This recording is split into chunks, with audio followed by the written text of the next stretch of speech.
Meu nome é Tamires Tibola de Matos, eu tenho 29 anos, sou natural de Vanini, Rio Grande do Sul. Eu nasci no dia 9 de setembro de 1991.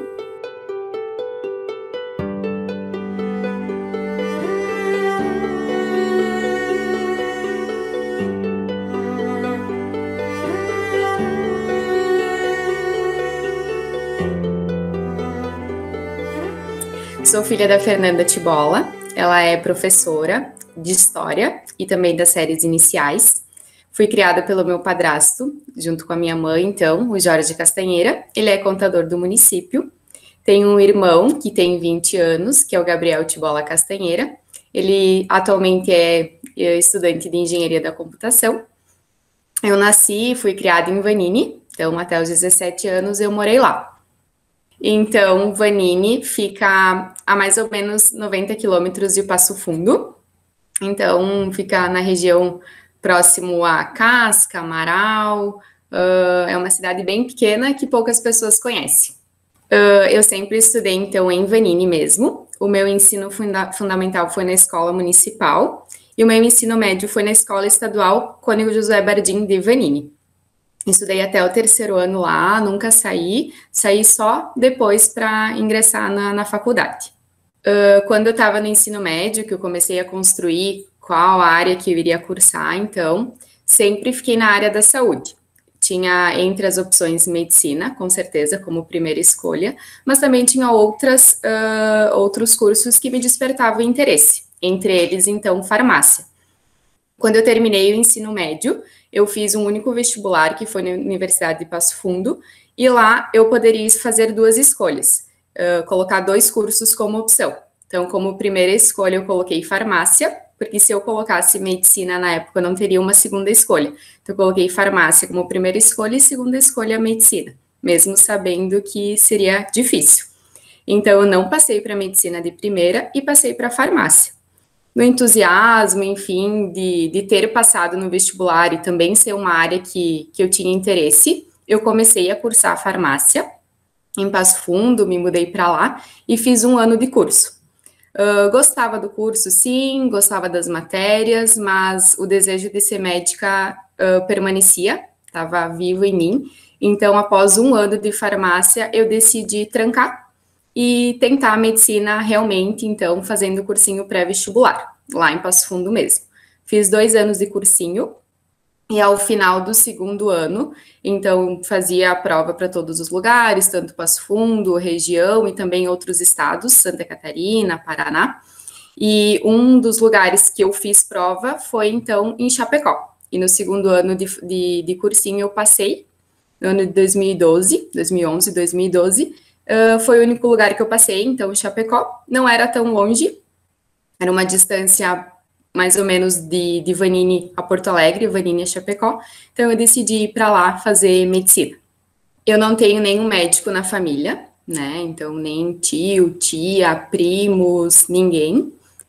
Inclusive, fui a primeira a cursar medicina.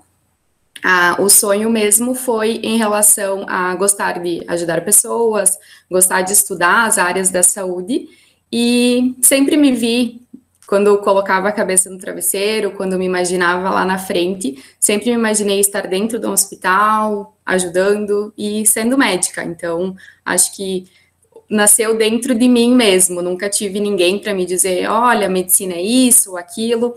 Bem pelo contrário, fui descobrindo a medicina ao longo da vida mesmo. Eu ingressei, então, na Universidade Comunitária da região de Chapecó, na UNO Chapecó, em 2012. Me formei em dezembro de 2017.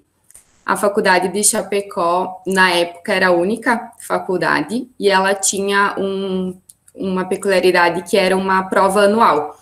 Então, eram turmas anuais de 40 alunos. Então, a faculdade não era tão grande em relação às outras faculdades, mas isso também era legal porque, por ser Santa Catarina e pela medicina sempre trazer pessoas de outros lugares, a turma era bem dividida entre Rio Grande do Sul, Santa Catarina e Paraná. Ninguém era filho de médico também, que era uma das coisas que na medicina é um pouco diferente, assim. Então, era uma turma bem homogênea, tínhamos uma relação muito boa. éramos uma família mesmo, e por ser pequena também tinha uma proximidade com os professores, não tinha muita liberdade em conversar com eles, trocar ideias, éramos amigos também, além de aluno-professor. Durante a faculdade, então, no curso de medicina, a gente tem a oportunidade de conhecer várias áreas. Então, que isso é muito bom, positivo, para a gente conseguir escolher, amadurecer a nossa ideia de que área que a gente iria seguir. A gente nunca tem certeza absoluta de qual área quer, né? Então, a gente tem algumas afinidades, mas ao longo do tempo a gente consegue excluir algumas áreas que a gente tem certeza que não vai seguir. Então, durante a faculdade, eu fui excluindo algumas áreas, e a área que eu nunca consegui excluir, que até hoje, enfim, é a área que eu estou seguindo, foi a medicina interna, que é a clínica médica. Então, desde que eu entrei, eu sempre gostei muito do raciocínio clínico, de fisiologia, de conversar com os pacientes, da relação médico-paciente, e que a medicina interna, ela consegue juntar todos esses quesitos. Então, no decorrer, eu fui direcionando a minha formação mais para essa área. Dentro da medicina interna tem várias áreas, né? Então, eu fui fazendo estágios no decorrer da faculdade para tentar entender em qual sub-área que eu também iria me encaixar no decorrer da vida. Então, no final, eu já tinha decidido por medicina interna. Quando eu terminei a faculdade, eu fiz prova, acabei não passando direto. Então, depois de um ano no ano de formada, no primeiro ano, eu trabalhei, eu voltei para minha cidade natal e consegui trabalhar lá, trabalhei em posto de saúde, trabalhei como médica do trabalho e consegui estudar, tá? Então, um ano depois de formada, eu estava trabalhando, já como médica. Então, no primeiro ano, eu voltei a morar na minha cidade, mas eu acabei trabalhando numa cidade vizinha, que foi em São Domingos do Sul, num posto de saúde de lá. Então, ser médica da família, da comunidade, é um grande desafio, eu admiro muito. As pessoas realmente precisam de um médico, então eles se sentem, principalmente quando é um médico novo, enfim, eu me senti muito acolhida, percebia que a população precisava muito. Trabalhei por mais ou menos uns 3 meses nessa área, junto com plantões na região ali, então os hospitais próximos, nos finais de semana, e chegou um momento, então, que eu tive a oportunidade de trabalhar na medicina do trabalho. Naquele momento fazia sentido para mim, eu conseguia conciliar bem o trabalho com os estudos. Então, foi o motivo pelo qual eu decidi em algum momento ir para a medicina do trabalho. Mas, com certeza, o posto de saúde é um local maravilhoso, principalmente médicos, assim, recém-formados, é onde a gente acaba trabalhando por primeiro, assim. Então, acho que é muito bom. Realmente, estar lá e ver o quanto as pessoas precisam de ti como médica, como pessoa. Então, é uma responsabilidade que no pós-formado, assim, realmente a gente percebe. Não, tudo aquilo que a gente ouvia na faculdade, que os professores falavam que seria a realidade, realmente é a realidade. E, claro, no início a gente precisa de muita ajuda, então muita relação com outros médicos, né, com os outros profissionais de saúde. Então o posto tem isso também como característica, tem outros profissionais, por exemplo, desde o agente comunitário, o enfermeiro, o técnico, quem cuida da vacina, então é uma área muito multiprofissional, assim, e tu acaba, em algum momento, sendo a referência por ser médico, então acho que por isso a responsabilidade também é bem grande. Após um ano de trabalho, então, eu prestei novamente prova para medicina interna. Nesse momento, eu prestei para o Rio Grande do Sul, especificamente, então, as cidades do interior, Passo Fundo, Caxias, Santa Cruz e Porto Alegre, que era o meu objetivo principal. Eu passei nas do interior e passei no Hospital Ernesto Dornelles também aqui em Porto Alegre e escolhi vir para cá. Fiz o primeiro ano da residência e o segundo ano aqui. Em relação à residência, sim, a gente sabe que tradicionalmente as residências têm uma carga horária expressiva. Então, o primeiro ano como residente sempre é um desafio estar em outra cidade, num hospital referência, tendo uma carga horária importante. Então, assim, como eu já tinha também trabalhado um ano, sabia o quanto era importante levar tudo aquilo a sério, que eu estaria construindo o meu futuro naquele momento. Então, além da carga horária, eu sempre me cobrei muito, assim, em relação ao meu dia a dia. Estar dentro do hospital com chefes, com médicos experientes, isso diariamente, então a relação com os médicos era muito próxima. Então, a minha residência, ela foi, a equipe era geralmente eu e o meu chefe, então o contato com eles diário foi com certeza um diferencial para mim, assim, ter eles, ter a experiência deles, todos os ensinamentos foi muito bom. A medicina interna também tinha os colegas com outras realidades, vindo de outras instituições, então isso sempre agregou muito. Tínhamos que trabalhar como uma equipe, que sempre é um desafio, né, ser uma equipe dentro de um hospital.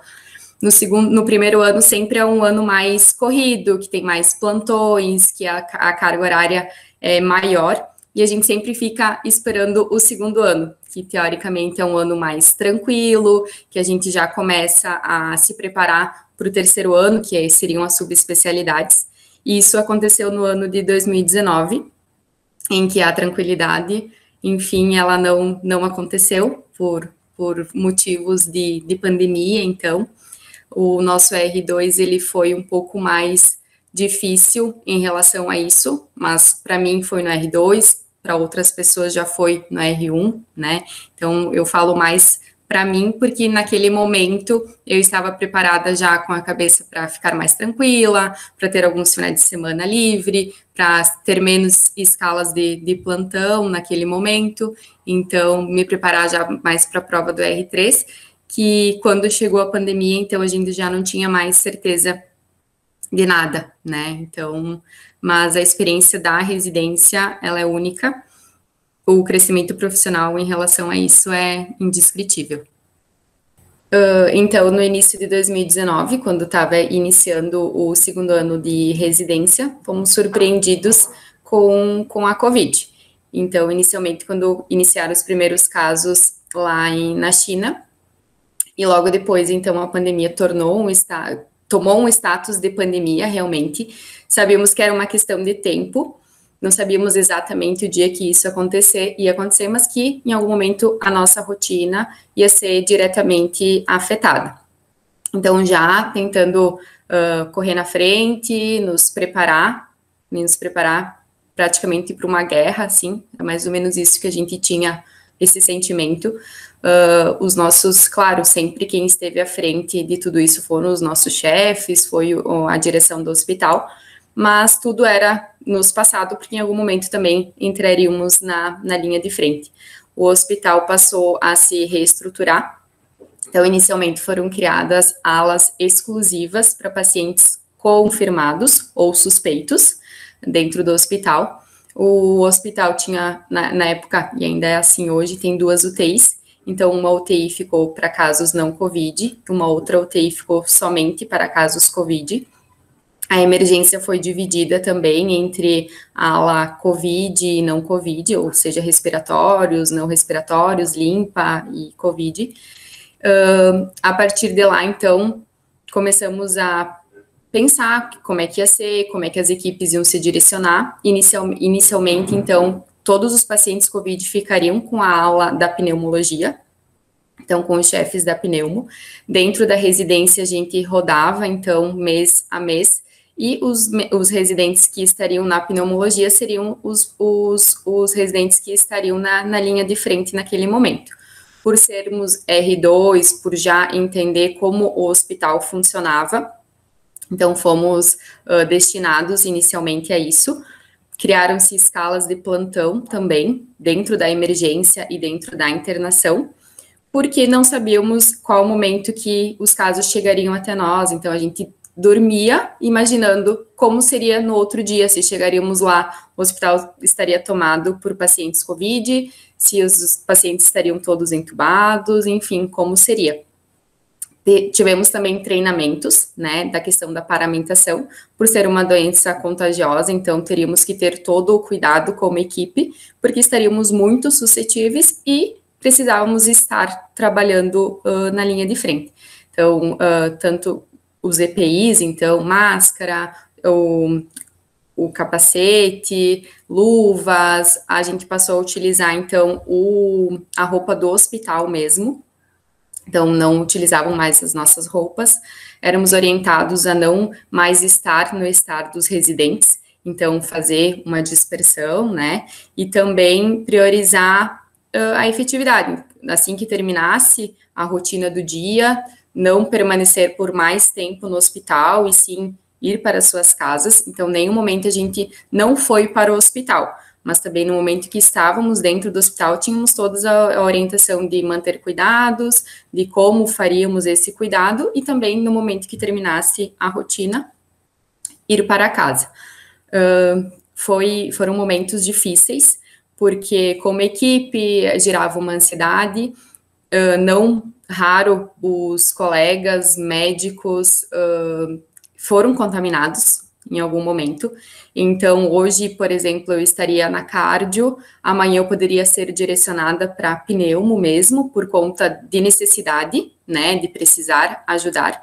Nenhum momento a gente teve exposto à UTI na residência, então isso foi uma das coisas que eles nos preservaram. Então, a gente não passou pela UTI COVID, passamos só pela UTI não COVID. Era muito estranho, porque era tudo muito novo, a gente não sabia ao certo como tratar os pacientes, né, no início, e até hoje algumas perguntas ainda não foram respondidas. Sabíamos que os pacientes iriam chegar assustados, iriam chegar com dúvidas e iriam chegar acreditando que o tratamento estaria lá e que nós iríamos ajudá-los, né. Então, e também ver os nossos chefes, que eram o nosso porto seguro, assim, também, a maioria nunca ter presenciado esse momento de pandemia, sem dúvida, nos deixava com medo, assim, a gente vê ainda na cara dos profissionais, dos técnicos, do segurança, do que está no elevador, enfim, com medo do vírus. A gente não sabe exatamente onde ele está, mas sabe que o hospital, sem dúvida, é um local de muita exposição, né? Então, tudo isso, como residente, eu consegui viver, né? Então, ao mesmo tempo que fica para a história, a gente sabe que não foram momentos fáceis. Bem pelo contrário, foram dias de muito medo e insegurança. Porque o que acontece? Como residente, querendo ou não, a visão é diferente, né? Então, sempre tinha os chefes na frente, então eu sim tinha a responsabilidade como médica de atender, como todos os outros pacientes, mas algumas responsabilidades em relação ainda estavam destinadas ao chefe. Então, agora, nesse ano que eu realmente trabalhei como médica assistente, aí o contato foi diferente, assim. Exato, mas assim, tu divide a responsabilidade, tu divide as tuas dúvidas, tu divide os teus medos, as tuas angústias com a pessoa que é mais experiente. Então, no R2, assim, no ano de 2020, a maior angústia também se dava com a pandemia, com a doença, pelo fato de não ter uma medicação que do dia para a noite fazia com que o vírus sumisse, com ele, as consequências dele também, mas eu ainda estava mais preocupada, por exemplo, com algumas provas, se iria ou não ter prova naquele momento, se o Covid de uma hora para outra ia mudar a nossa vida, né? Então, como mundo, então era mais essa angústia de ser humano, de uma pessoa, sim, da área da saúde, que estava diretamente relacionada com o vírus, mas o fato ainda de não ser uma médica assistente, de ser a pessoa 100% responsável por aquilo, ainda nos blindava de algumas coisas que a pandemia trouxe. Sem dúvida, então, a rotina foi modificada, foram aumentados todos os cuidados, tanto fora de casa, mas principalmente dentro de casa, né? Sempre que chegava da rua, higienizava tudo, tirava calçado, roupa, ia direto para o banho, tá? Eu passei a usar um calçado que é bem conhecido, que é o Crocs, então ele se tornou o meu aliado por ser um calçado fácil, borracha, conseguia lavar todo dia. Além disso, então, principalmente nos primeiros 6 meses, que foi realmente o lockdown, assim, a gente acabava não indo para o mercado, nem feiras, pedia tudo em casa, fazia as compras pela internet. Com relação, então, aos meus familiares, os primeiros 6, 7 meses, a gente acabou não viajando mais para o interior, não fomos vê-los, foi difícil, porque talvez no interior lá a realidade não era tão cruel como a que eu enxergava dentro do hospital. Então, até para eles entenderem assim a dimensão, a gravidade e a minha preocupação, às vezes era difícil. E chegou um momento que realmente se tornou insustentável.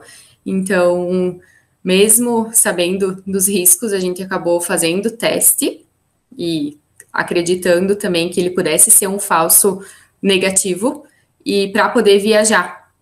Então, depois de uns 6, 7 meses, a gente foi, então, lá para a cidade dos meus pais, e, óbvio, não ficou o final de semana inteiro, permaneceu poucas horas com máscara, com todos os cuidados, para poder diminuir um pouquinho esse distanciamento, mas com bastante medo sempre. Acabou que não via mais amigos, a rotina mudou completamente, então não era mais possível fazer planos também, a gente ia vivendo um dia de cada vez, mas os principais aliados nessa missão, sem dúvida, foi a máscara, segue sendo a máscara, e o álcool gel, os dois amigos da pandemia. Na verdade, em relação a hobbies, assim, eu nunca tive nada que eu. Acho que agora não tá gravando, mas só pra gente. Tipo assim, atividade física, por exemplo. Eu sempre comecei, mas nunca dei uma sequência. Tipo, eu começava e logo, né, já parava. Mas depois que realmente a pandemia se instalou, assim, que a rotina ficou casa, hospital, casa, hospital, casa, hospital, eu realmente senti a necessidade de fazer alguma coisa diferente. Mas naquele momento não dava, assim, principalmente nos primeiros 3, 4 meses até a gente entender como poderia fazer algumas coisas de forma segura.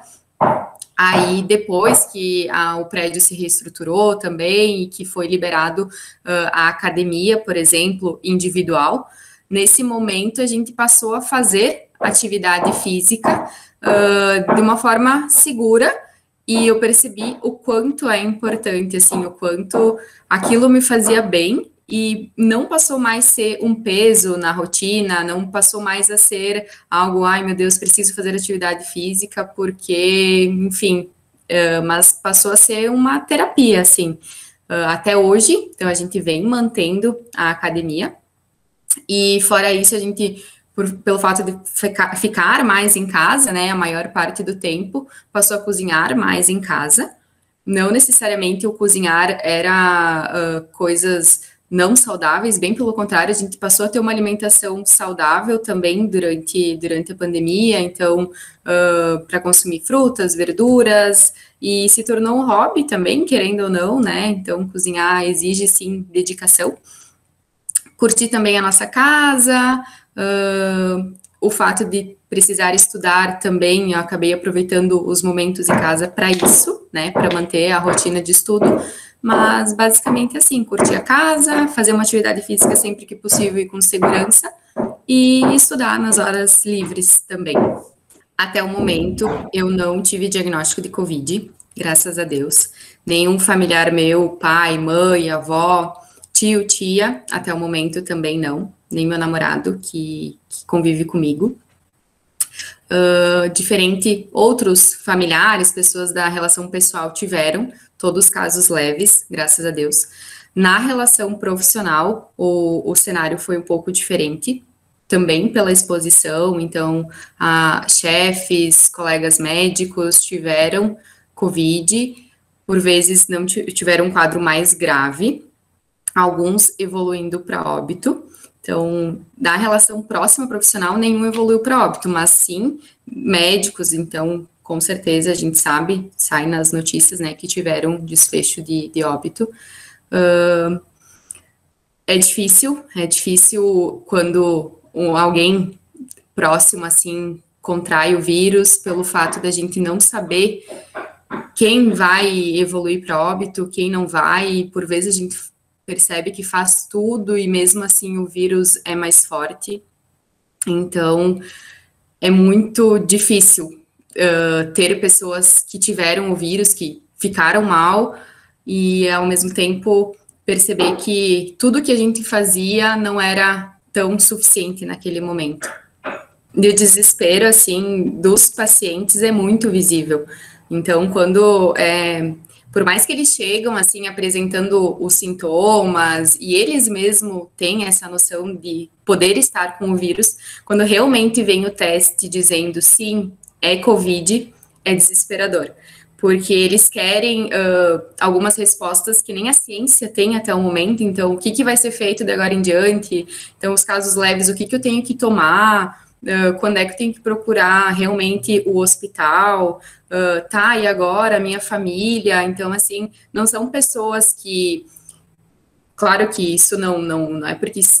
são pessoas jovens, ativas, que a família depende deles, que não fizeram planos para a vida, assim, a partir de agora, se acontecer qualquer coisa, tá tudo organizado, eu já organizei com a minha família, eu já trabalhei, eu tenho os meus filhos criados, eu tenho a minha esposa que tá tranquila. Não, eram pessoas que estavam trabalhando num dia, no outro estavam dentro de um hospital, com muitas vezes dívidas para pagar, outros que o filho estava na escola e ele nem sabe quem buscou o filho na escola depois. Então, isso foi o diferencial, é diferente de outras. Claro, cada paciente se comporta de uma forma na medicina, então, às vezes, uma pneumonia para um paciente que pode ser tratado em casa, outros têm que internar, mas, em geral, a gente tem mais controle das comorbidades, das complicações, então, a gente consegue dar um feedback mais real, assim, de imediato. Já na Covid, não, a gente acabava dizendo, olha, vamos viver um dia de cada vez, vamos com calma, a gente tá fazendo tudo, aqui dentro tu vai ter todo o suporte necessário, a gente vai entrar em contato com a tua família. Então, eles não podiam mais ver os familiares, e isso aumentava a ansiedade de forma expressiva. Eles olhavam para a gente e pediam, doutora, tu acha que eu vou sair dessa? Eu preciso sair dessa, eu tenho uma filha para criar, eu tenho uma família, eu quero ver meus netos.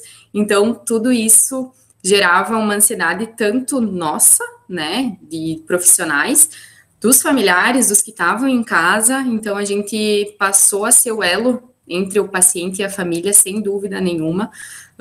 Por vezes a gente fazia chamada de vídeo, claro, os pacientes que tinham condições de fazê-la. Em algum momento, isso foi o último contato que os pacientes tinham com os familiares. Não raro, assim, depois que os pacientes evoluíam para óbito, a gente recebia mensagens dos familiares agradecendo por ter dado a oportunidade de conversar com o familiar, mesmo que nas condições adversas, assim, que eram a última lembrança que eles tinham, a última lembrança da voz. Então, sem dúvida nenhuma, uma doença que não tem... acho que não dá para comparar com nenhuma outra doença, apesar de a gente ter vivido outras... Nós não, né? Enfim, ter relatos de outras pandemias, mas sentir na pele realmente é cruel, assim. Após o término da residência, então, eu não fui imediatamente para uma subespecialidade. Então, esse ano, particularmente, eu estou trabalhando como médica na emergência do Hospital Ernesto Dornelles. E na terceira onda da pandemia, que é onde os casos foram aumentando dentro do hospital, eu tive a oportunidade de trabalhar também por um período curto como médica assistente na internação COVID dos pacientes da enfermaria. Então, nesse momento, realmente foi quando eu senti o que o vírus era na vida das pessoas que eram acometidas.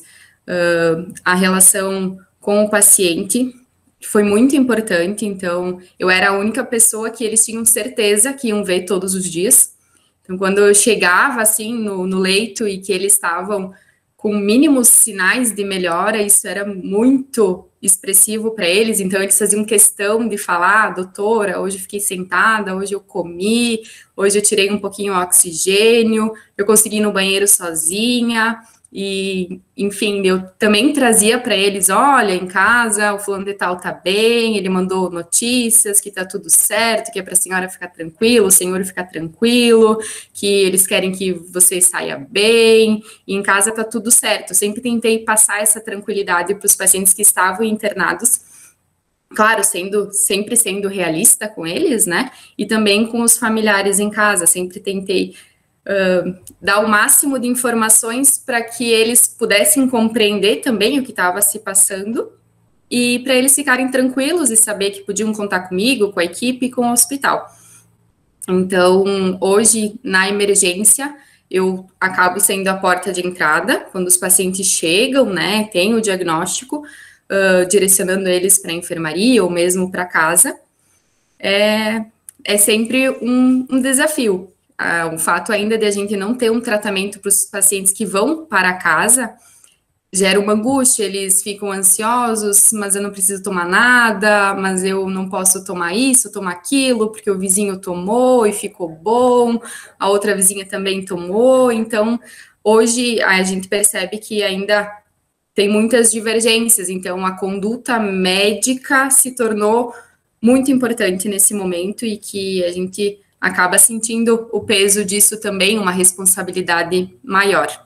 Com relação, então, a alguns casos, na verdade, foram diversos, cada um marcou de uma forma diferente, porque cada pessoa lida com situações de adversidades diferentes, mas, sem dúvida, todos tinham o mesmo desejo, era sair vivo. Então, isso eles esboçavam com o olhar, da maneira que eles conseguiam naquele momento, então, todos queriam sair vivos de lá, e isso, sem dúvida, ver nos olhos dos pacientes que estão em sofrimento, porque a gente sabe que a doença leva um sofrimento respiratório, e isso deixa o paciente muito debilitado, comórbido, com certeza é uma sensação horrível, mas ver a expressão deles de querer viver, eles esboçavam muitas vezes do tipo, a doutora vê esperança em mim, será que eu vou sair dessa? Como é que tá? Como é que não tá? Então, sem dúvida, essa experiência vai ficar marcada, assim, e não tem como a gente ouvir isso e não se tocar e não trazer, né, então carregar essa responsabilidade. Com certeza a gente saía do hospital com uma carga muito grande. Então a gente não consegue dormir direito, a gente fica pensando, será que vai dar tudo certo? Será que eu vou chegar lá amanhã e como é que ele vai estar?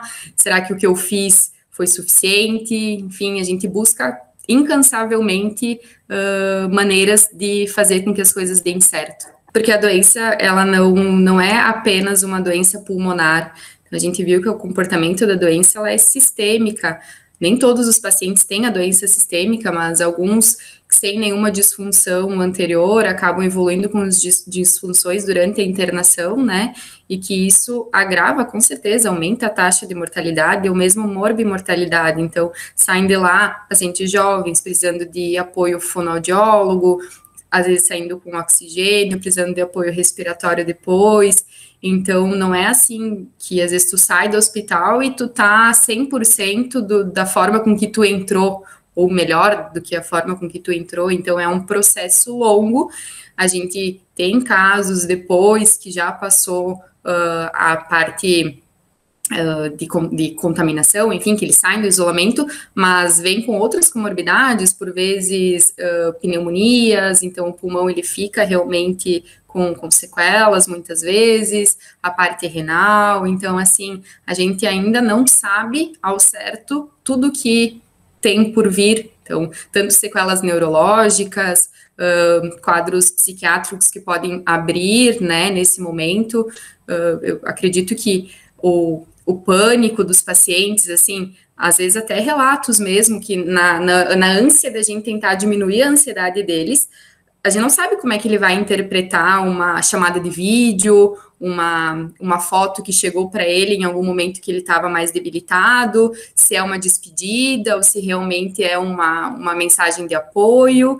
Então, acho que tudo isso fica muito confuso para os pacientes e tanto para a equipe também, que está ali todo dia, às vezes a gente sempre tenta dar o melhor, né? Então, tanto com apoio psicológico, tentar fazer com que eles estejam mais próximos dos familiares, mas alguns também já relataram que o fato de videochamadas, de mensagens com fotos também, em algum momento passou pela cabeça que pudesse ser uma despedida, né? Então, é muito difícil, assim, saber tudo o que vai acontecer daqui para frente. Acho que é muito recente ainda, acho que muitas coisas a gente vai ter que entender com calma e tentar tratar as sequelas da melhor forma possível, né?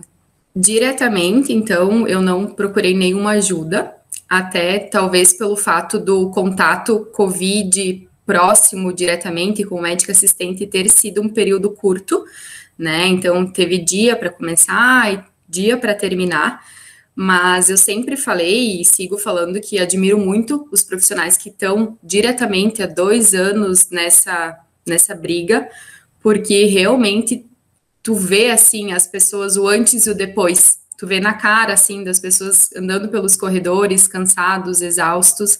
Então, por mais que às vezes a gente não procure diretamente um apoio, assim, por talvez nem identificar que precisa dele naquele momento, sem dúvida nenhuma, se eu tivesse procurado, tenho certeza que teria me ajudado muito, e não só pela pandemia, mas como a própria medicina, né? A gente sabe que ser médico aumenta muito a taxa de doenças psiquiátricas, mesmo suicídio, outras doenças, pela carga, pela cobrança que vem já desde o pré-vestibular, desde a faculdade, então é uma área que a gente sempre se cobra muito. Então, acredito que um apoio psicológico seria fundamental, mesmo não tendo procurado diretamente. Profissionalmente, acredito que tenha acelerado o meu amadurecimento profissional, né? Então, em sentido de ter do lado a ciência, me agarrar na ciência, né? E fazer dela o meu escudo, assim, como profissional, como médica, sempre. Então, procurar estar atualizada, saber sobre as doenças até o final. Com relação à parte médica também, que a relação médico-paciente é fundamental. Ela não tem nada que substitua. Então, como falei anteriormente, mais do que um médico, mais do que uma pessoa que vai dar o tratamento, as pessoas buscam pessoas cuidando de pessoas. Acho que isso marcou muito nesse momento. Talvez uma forma precoce, afinal, né, são poucos anos ali sendo médica de verdade. Então, acho que tudo isso acabou acelerando muito, né? Ninguém estava preparado, mas a gente teve que, de uma forma ou de outra, aprender a lidar com essa nova forma de atuar, né? Então, hoje também a gente sabe que a medicina já se tornou, tem uma predisposição a se tornar uma medicina da distância. Não sei ainda como seria isso, eu sou ainda um pouco mais, preciso estar vendo o paciente, preciso estar sentindo de fato a situação, ainda esse olhar para mim é muito importante, talvez até pela falta de experiência em alguns momentos, mas eu acho que estar do lado do paciente é uma das coisas mais marcantes, assim, mesmo sendo uma doença contagiosa, no momento que eu estava lá atendendo o paciente, eu não pensava nisso, então eu estava lá como médica, fazendo tudo o que fosse preciso, com todos os cuidados, claro, sempre tive esse cuidado, sou extremamente metódica, a questão de álcool gel, passava por tudo, então isso marcou muito, assim, essa etapa da vida. Eu sempre tive o cuidado, assim, de lavar a mão, né, então saía de um paciente, antes de entrar em outro paciente, eu sempre passava ali na enfermaria para lavar a mão, enfim, mas o álcool gel, ele é muito nosso aliado, porque ele não precisa estar necessariamente numa pia, num lugar pré-estipulado, ele pode estar em todos os lugares, então ele está dentro, ele está do lado do paciente, ele está dentro do consultório, ele está na parede, então facilitou muito também, eu acho, essa questão de ser algo prático, que em 2 segundinhos já evaporou da tua mão, fez o efeito dele. Agora acho que até é uma questão de mania, assim, e tu percebe que uma pessoa vai lá e passa álcool gel na mão, consequentemente todas as pessoas passam álcool gel. Às vezes eu tô no consultório atendendo o paciente, eu passo álcool gel, ele pergunta, posso passar também? Eu, claro, eu ofereço álcool gel, então eu faço exame físico, já tenho ali do ladinho o álcool gel, e daí tu percebe que o acompanhante vai lá e passa também, então acho que é uma cultura mesmo, que veio para ficar, eu acredito. Talvez é difícil se preparar para novas pandemias, tomara que isso nunca mais aconteça, mas de ter, sim, um olhar do quanto a saúde impacta na vida das pessoas. A gente sempre soube que educação, saúde, alimentação é direito de todos, mas no momento que a gente sente isso, em que em algum momento as pessoas precisaram de algum atendimento e não conseguiram, né, esse atendimento por diversos motivos, né, então talvez em algum momento que as pessoas puderem agir pensando na saúde, seja em algum momento que chegar até elas, elas vão priorizar, né? Então, acho que também, além disso, não só em relação a médicos, instituições, mas de olhar para si e pensar que uma alimentação muitas vezes faz diferença na vida das pessoas, que a gente percebeu que a obesidade é uma das comorbidades que ainda não se aceita 100% pelas pessoas com uma comorbidade, foi algo diferencial dentro da Covid. Então, de olhar para si mesmo, de pensar onde eu posso mudar hoje para que no futuro a minha saúde seja melhor, que eu chegue num momento tendo uma boa saúde, não tendo nem nada que interfira caso eu tenha alguma doença ou mesmo que eu precise estar dentro de um hospital. Acho que mais nesse sentido, assim, em relação a pessoas, né? Em relação às políticas públicas, eu acabo não vendo, não conseguindo ter esse olhar nesse momento. Fica um pouco difícil para mim dimensionar, né, o antes e o pós, porque eu tive pouca, claro, dentro da faculdade, sim, tive experiência dentro do hospital, mas a minha atuação médica se deu praticamente dentro da pandemia, então teve falta de leitos, teve pessoas que também optavam por não procurar o sistema de saúde, mesmo precisando, por medo da Covid.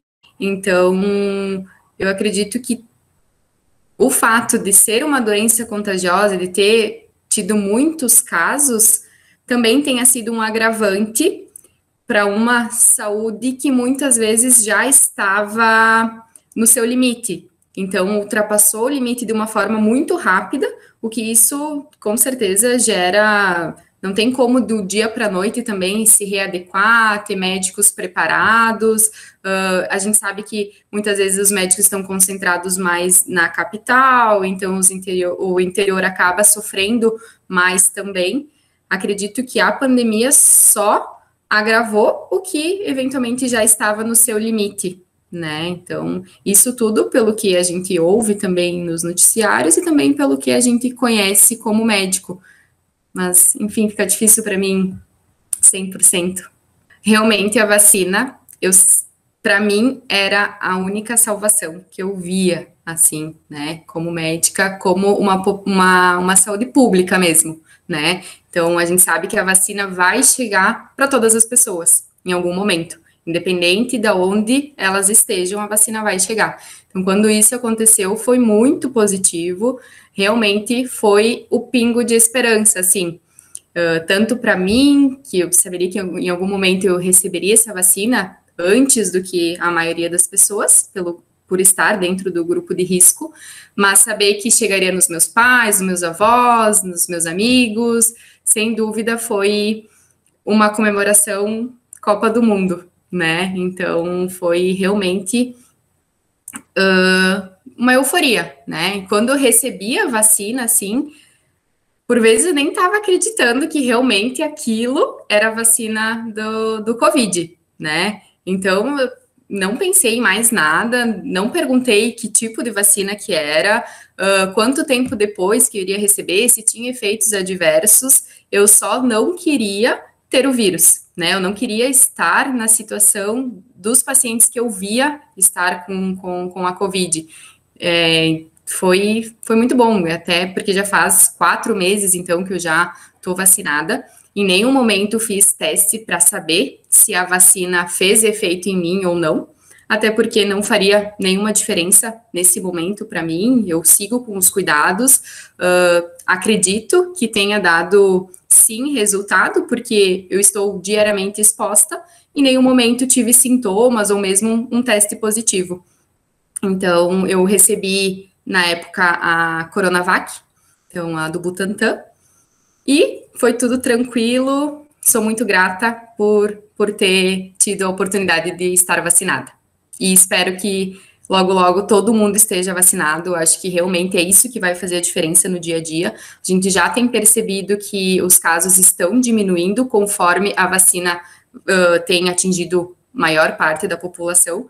A gente sabe que a primeira dose ainda não é suficiente, então a gente tem casos, sim, de pacientes vacinados com Covid, e também a gente sabe que a vacina ela não nos deixa 100% imune, sim, o efeito dela é para que a gente não se torne grave, né, e eu acho que isso ela tá nos dando resultado, então, sem dúvida nenhuma, a vacina é realmente o bolo da cereja, a cereja do bolo.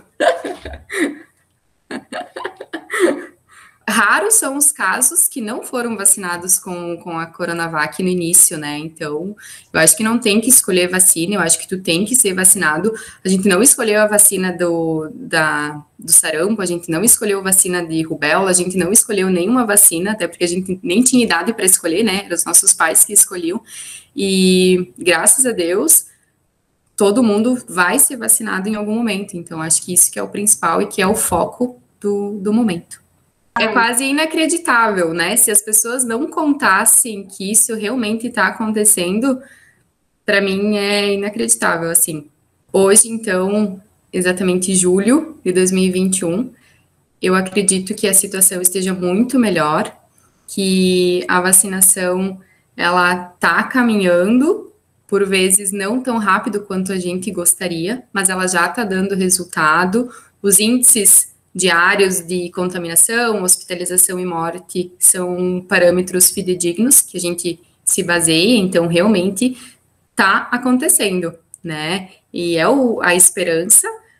Torço para que em breve todo mundo esteja vacinado e que dessa forma o vírus vai realmente parar de circular. Então é assim que a gente vai conseguir, claro, mantendo todos os cuidados, uso de máscara, evitando aglomerações, né, o uso do álcool gel, mas a vacina realmente é o que vai dar esse basta, né, que a gente precisa, que a gente está desesperado atrás disso.